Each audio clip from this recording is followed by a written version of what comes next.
Then he passed away when I was 13. She woke me up, so your dad just got killed in London.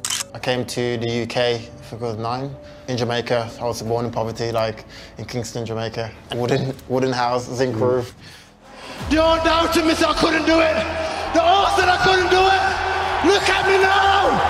Living in pound for pound, headshot, dead. That's it. Leon Edwards is one of the best fighters the UFC has ever seen. But there are some secrets many people do not know about him. From his troubled childhood living in one of the most dangerous communities to his past gangster life. Here are 10 things you don't know about Leon Edwards. First, we gotta talk about his Jamaican roots, because even though people usually think of him as an English fighter, he actually began life in Jamaica. And it wasn't a walk in the park. Born in Kingston on August 25, 1991, the capital was no stranger to poverty and crime. The government of Jamaica declared a state of public emergency to combat rising violence. As such, his childhood was no cakewalk either, as living was extremely hard. First, Edwards, his father, mother, and brother Fabian all squeezed into a wooden shack that was basically just one room, topped with a zinc roof. That single room wore many hats. The kitchen, living room, and bedroom all rolled into one. Living in such tight quarters wasn't a breeze, but oddly enough, it felt normal for Edwards as everyone around him in the community was dealing with the same cramped lifestyle. That meant the kitchen, the living room, and bedroom combo was just how life rolled. Sure, it was a tough life as killings, drugs, and poverty were everyday features of their world, yet despite all that, Edwards managed to have a happy childhood as his mom and dad hustled to provide for him, throwing in little extras like toys and bicycles to make life a bit more bearable. And speaking of which, at number 2, we gotta talk about how Leon Edwards lost his father at a young age. Now, growing up in Kingston, crime and gangs were part of life. And Edwards' old man was knee-deep in some shady business. His father commanded respect in the community, acting as a shield of sorts against the crime and gangs swirling around his family. When Edwards was just 6 years old, his father made a bold move to London, aiming for a fresh start. It was supposed to be a new chapter for the whole crew, and a few years down the line, the rest of the family joined him in London. The plan was for a better life in Aston, Birmingham, a spot his dad picked out. However, that neighborhood too was no walk in the park, dealing with its fair share of crime. Settling in Aston, Edwards, his brother, and his mom found themselves in the thick of things as his dad had managed to snag a house for them, giving Edwards his own bedroom, a step up from their past setup. However, his dad stayed put in London hustling for the family and only swinging by on weekends. But life took a dark turn one fateful October night in 2003. At 2 a.m., the phone rang. Edwards' mom picked it up, and tears started flowing. Turns out, his dad got shot and killed in a London nightclub. The details were unknown. All Edwards knows is that it had something to do with money, and that tragic night left a scar on his life. That said, at number 3, we gotta talk about how Edwards was involved in the gangster life. See, Edwards took a deep dive into gangster life as growing up without his old man pushed him straight into the thick of gang life and crime. In the area I grew up in, there was like gang wars, being around like crime and guns and shooting. I lost count of people I've known that's like murdered. And considering the rough scenes he'd witnessed in Jamaica, it just felt like the norm. His mid-teens were the darkest years as he found himself knee-deep in the world of gangs, tangled up in all sorts of criminal activities. Fights, robberies, and stabbings were just part of the routine. The guy even dabbled in selling drugs, smoking some weed, knocked back a few drinks, and had a couple of run-ins with the law, getting arrested a few times for scrapes and carrying a blade. But one thing was crystal clear. Edwards had a knack for throwing down, a real passion for the fight game. Speaking of having a thing for fighting, at number 4, we gotta talk about how Edwards got the nickname Rocky. See, back in his teenage years, driven by his rough childhood in Jamaica and the loss of his dad, Edwards had this undeniable passion for throwing punches.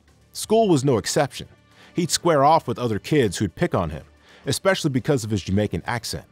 He also fought to defend pals, to flex a bit of intimidation, and sometimes just because of plain old beef.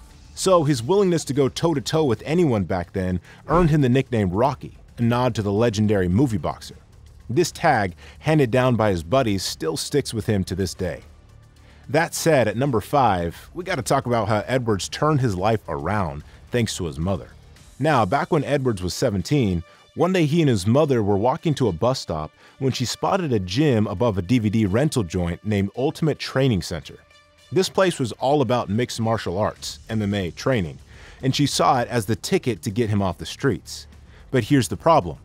Edwards was clueless about MMA, and being in a gang gave him a skewed view of fighting, far from the fair and square competitive sport vibe.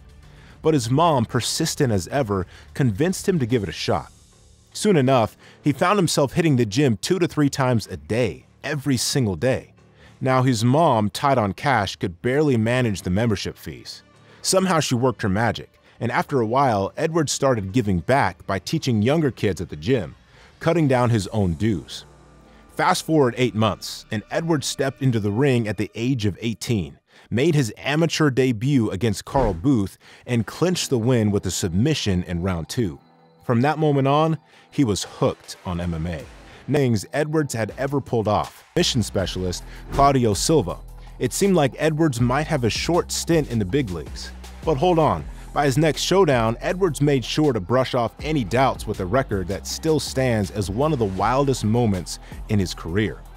On April 11, 2015, UFC Fight Night 64, Edwards squared off against Seth Baczynski, a seasoned UFC fighter with high-profile wins over names like Neil Magny and Matt Brown. On paper, it looked like a tricky match, but guess what? UFC history, propelling Edwards toward even bigger victories on the horizon. But as crazy as that was not even Edwards' best knockout in the UFC, and his best knockout came in his greatest match ever. See, Edwards has won 7 fights by knockout in his career, but 3 of them went down in the UFC. First, there was that lightning-fast finish against Seth Baczynski, just 8 seconds into the fight. Then came the dramatic knockout against Peter Sabata with only 1 second left on the clock. But the third one etched Edwards into the UFC history books. Back in 2022 at UFC 278, Edwards finally snagged a title shot after years of proving his mettle. And who's standing in his way? None other than Kamaru Usman, who's widely regarded as one of the greatest welterweight champions ever. Now, here's the twist. They had history. Their first on inspiration from his coach and unleashed a picture-perfect punch, followed by a lethal left leg that connected flush to Usman's temple. Stunning victory, he became the 13th undisputed UFC welterweight champion in the history of the UFC. 10 years, 9 months, and 12 fights. That's the duration from his UFC debut to the glorious moment of claiming the belt. Edwards sure took the long, scenic route to gold. While the long journey to gold is impressive, what is even better at number 9 is the fact that Edwards has been riding an unbeaten streak for an astounding 9 years as of 2024. This incredible run kicked off back in 2015 after his last loss to Kamaru Usman. Fast forward to 2024, and Edwards is currently on fire, boasting an unbeaten run of 13 fights. During this remarkable stretch, he's taken down some of the big names in the welterweight division, including Usman, Covington, Nate Diaz, Rafael dos Anjos, and Donald Cowboy Cerrone. Holding on to an undefeated record for almost a decade in a division as fierce as welterweight is no small feat. Sure, a loss might be lurking somewhere down the line, especially with the entire division aiming at the champion, but for now, Edwards is riding on cloud 9. But at number 10, while Edwards has been an open book about his background and career, he's been quite tight-lipped when it comes to his personal life. Edwards has chosen to keep the details of his romantic life under wraps. However, one thing he's definitely not shy about is his son Jayon Edwards, who is around 6 years old. Despite keeping his beloved son away from the spotlight, the UFC superstar occasionally shares heartwarming images of Jayon on social media. A quick scroll through Edwards' Instagram profile reveals the genuine bond and joy the father and son share. Reportedly raised in Aston, Birmingham, Jayon has become a priority in Edwards' life. Edwards is committed to providing his son with the secure, cozy, and healthy upbringing that he himself was denied. There you have it, some of the things many people don't know about Leon Edwards. If you enjoyed the video, please be sure to drop a comment below on anything we might have missed, and don't forget to like and subscribe to the channel for more UFC videos. If you like this video, then go ahead and click these two videos right here. Come on, you know you wanna.